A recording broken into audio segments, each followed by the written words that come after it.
Full స్పైసీగా chicken fry అయితే చేస్తున్నానండి.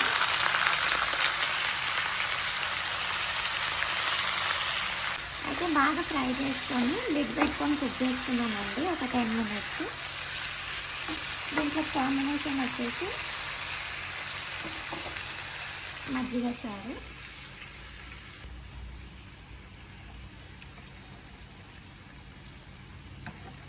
ఇప్పుడు డ్రై స్పైసెస్ వేస్తున్నానండి. కారం, ధనియాల పొడి, గరం మసాలా, ఇంకా జీలకర్ర పొడి.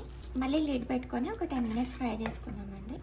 ఆల్మోస్ట్ రెడీ అయిందండి. ఇప్పుడు పచ్చిమిర్చి, కొత్తిమీర, కరివేపాకు వేసుకొని ఇంకొంచెం దగ్గరికి అయ్యేలా ఇదిగోండి స్పైసీగా అయితే రెడీ అయిపోయింది. నేను ఇంకొంచెం దగ్గర చేద్దాం అనుకున్నాను గ్రేవీ, కానీ బాబు కావాలనుకున్నాడు. ఇది వచ్చేసి పూరీలో. వీడియో నచ్చితే లైక్ చేసి సబ్స్క్రైబ్ చేసుకోండి. Thank you so much.